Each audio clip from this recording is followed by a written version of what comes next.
Oh, the key won't turn. When I got home after work, for some reason, the key wouldn't unlock the door. I thought maybe the key was broken, so I went around to the back door. But the back door key wouldn't fit either. Worried about being locked out, I rang the doorbell, but no one answered. Then I got a call from my mother-in-law, Bethany, who was supposed to be at home. I had all the locks changed, so you have no home to come back to, you freeloader, she said and hung up. I decided that if she was going to go that far, I would never return home again. A few days later, Bethany called me again in a panic. But I told her straight, "This is the result of your actions. My name is Emily. I am turning 50 this year. I've been married to my husband, Kevin, for 25 years, but I can't say we've been very close. At first, I was a stay-at-home mom handling all the housework, but I found it boring. So about 5 years into our marriage, I started working too. I live in a house with a yard and a garage, and since I was pregnant when we got married, we have a 25-year-old daughter. Also, my mother-in-law, Bethany, lives with us. Bethany is very difficult and constantly complains about everything I do. Her complaints are really trivial, like not liking the taste of my cooking or the way I clean. 4 years into our marriage, Bethany divorced her husband and moved in with us. A few months after she moved in, Bethany started to harass me in addition to her constant nagging. The first time I felt it was harassment was when I found out I wasn't included in a trip I had booked.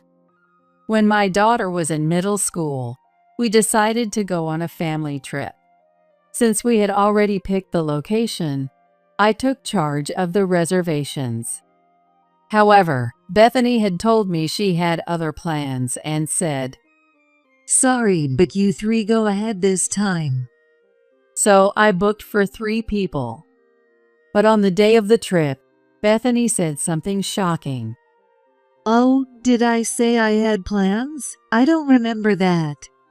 Since I had only booked for 3, I suggested we go as 4 next time, but Bethany said, "Emily, you must be mistaken. Both Kevin and your daughter said they didn't hear that." And to my surprise, Kevin and our daughter sided with Bethany. In the end, it was decided that it was my fault for making the wrong reservation, and Kevin, our daughter, and Bethany went on the trip without me. Bethany even had the nerve to say to me, who was left behind, "The weeds in the yard are growing. Make sure to clean them up." Even though I had taken time off, the 3 days I was supposed to be on the trip were spent doing yard work and deep cleaning the house. Despite enduring Bethany's harassment, I kept going, but there was one thing I couldn't stand. It was about our daughter, Sophia. Since she was little, Sophia sided with Bethany more than me. At first, I wondered why, but I finally understood. Bethany had been secretly giving her extra pocket money. When Sophia was in her first year of middle school, I gave her about $10 a month as allowance.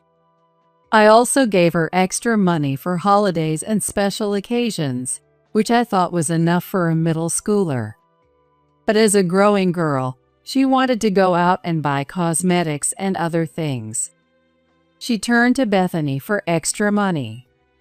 And Bethany, being soft on her, gave in to all her demands. "Grandma, I ran out of money again this month.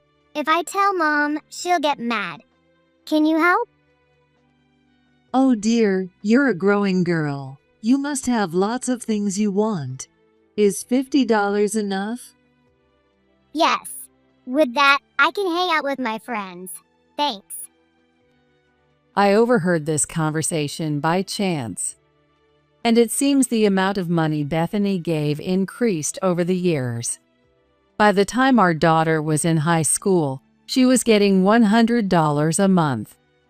Even though she was old enough to get a part-time job, she never worked because she could always count on Bethany for money. And then, my daughter started to treat me more harshly. Of course, the reason was Bethany. One day, I came home early by chance, and since it was summer vacation, Sophia was at home. I overheard this conversation between her and Bethany. So, how's Emily been? Is she acting like a proper mom? No, not at all. She doesn't take me anywhere and is always working. I mean, she's just working part-time. So why does she need to work so much? Exactly. I keep telling her to stay home and do housework, but she always wants to defy me. It's a shame when your mother is like that, especially when my sweet Sophia is such a good girl. I was speechless when I heard this conversation. I never thought my daughter felt that way about me. My daughter had spent a lot of time with Bethany over the years. Bethany must have brainwashed her into thinking I was the bad one.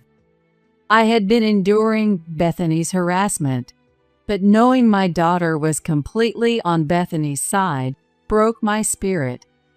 After that, I stopped following any of Bethany's instructions.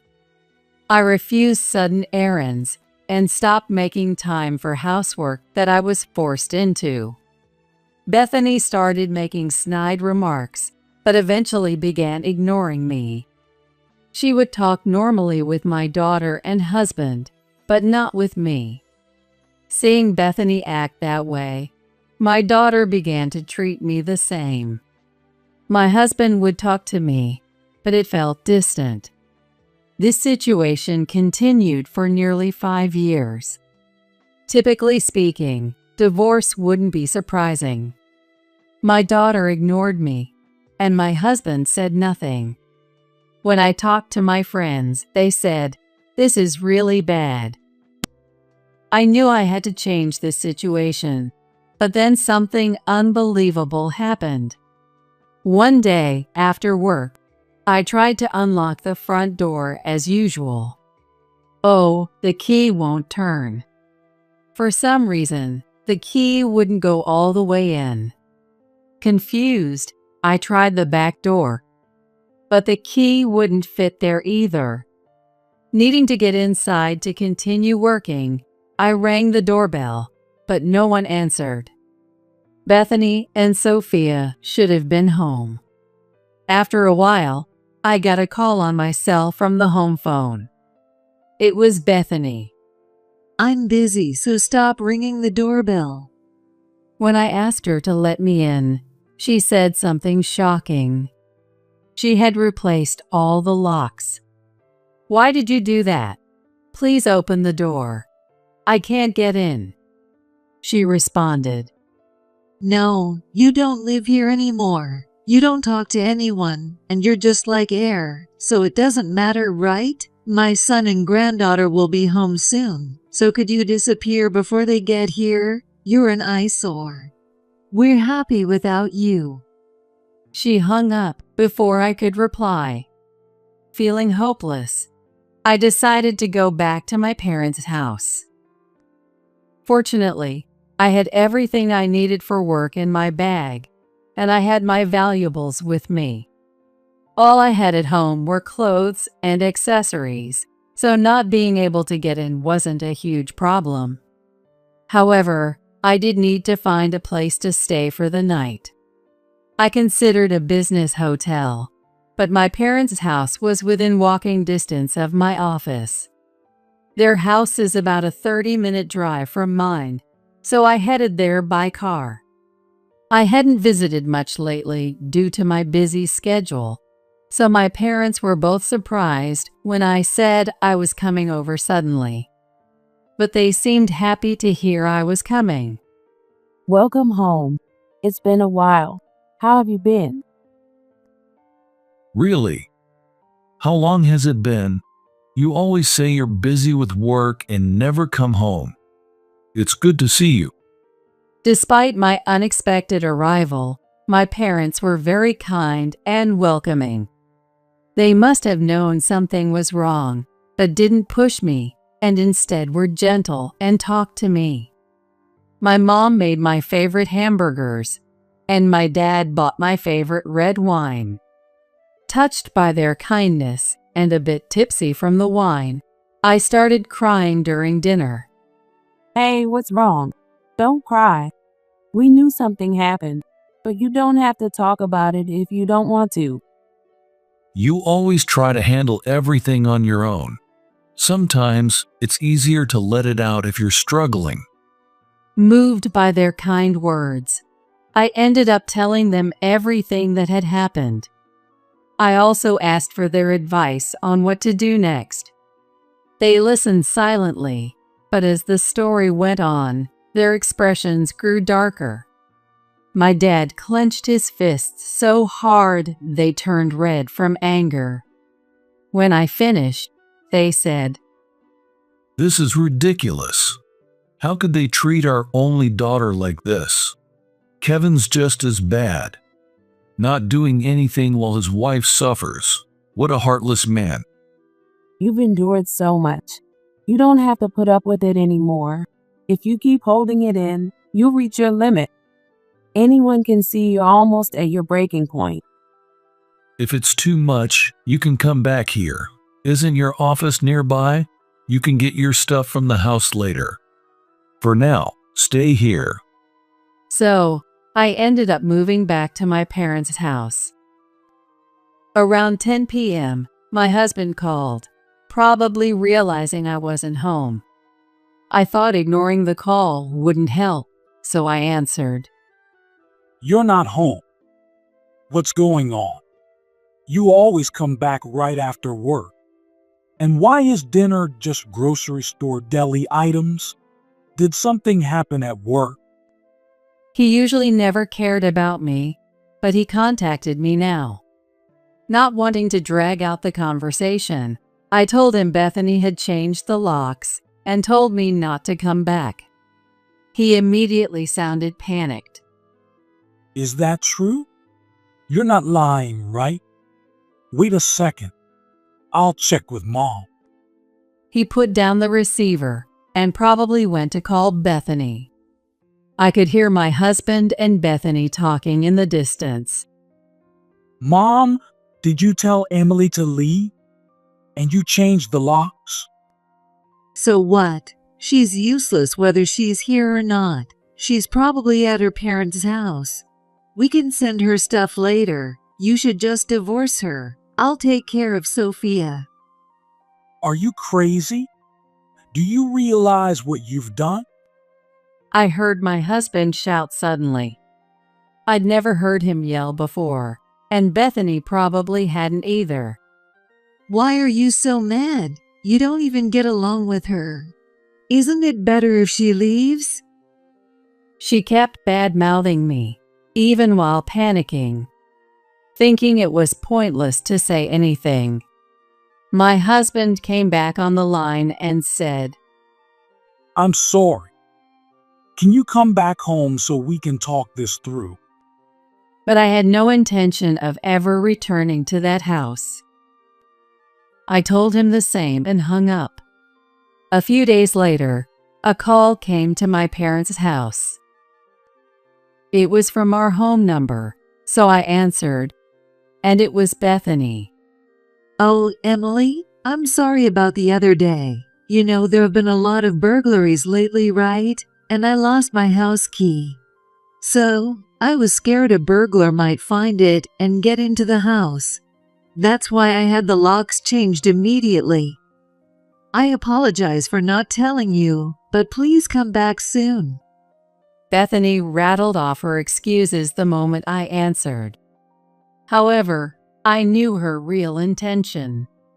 She didn't actually feel sorry. She just wanted me back. As I told my husband, I had no intention of returning to that house. I told Bethany the same thing. Are you seriously upset about that?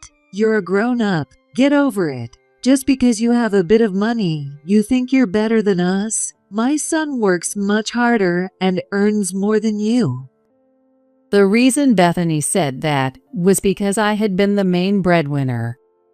Kevin had switched jobs, but his new company wasn't doing well.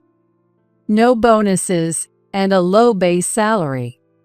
He was lured by the promise of commissions, but things hadn't been going well for years. He once said to me, It will work out someday. Until then, please support us. a few years into my job, I was financially stable and could support the family. As Kevin asked, I had been supporting the family all this time. I endured Bethany's insults, my daughter's cold shoulder, and my husband's indifference. But I didn't owe money to someone who told me to leave. Kevin must have told Bethany that I earned more. Otherwise, Bethany wouldn't have called. Her pride kept her from sincerely apologizing. To anyone else, I would have said, "It's fine. Just be careful next time." But not to Bethany. This was my chance to be free, and my chance to get back at Bethany. I couldn't pass up this opportunity. Bethany kept saying I was unnecessary and that everything was fine without me. So I told her, "This is the result of your actions." Then I hung up the phone. A month after I left, I got another call from home. This time it wasn't Bethany, but my daughter. Mom, where are you? Come back soon. The house is a mess without you. We need you here. Even though she had neglected me for so long, now she wanted me to come back soon. However, as I delved deeper into the conversation, I realized it wasn't because she missed me. When I listened carefully, it was clear she was struggling financially. Even if she said that now, I had no intention of helping my daughter. She was already 25 years old. She should know the difference between right and wrong. Yet, she had ignored me all this time. She hadn't studied hard, didn't go to college, and never seriously job hunted. When she finally decided to work, it was a part-time job, not aiming for a full-time position. She probably thought she could live freely on my income alone, so a part-time job was enough. But now that I was gone, they couldn't maintain their previous lifestyle on Kevin's income alone. I was making nearly $200,000 a year. Why? Because I had started my own company. Only Kevin knew about it, and I was grateful he didn't oppose it. I didn't tell Bethany because I knew she would oppose and mock me, and my daughter would side with her. Kevin's base salary was about the same as a fresh graduate's.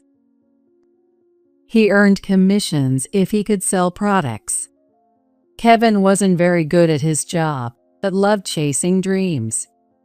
I used to think it was fine to let him be, but that was in the past.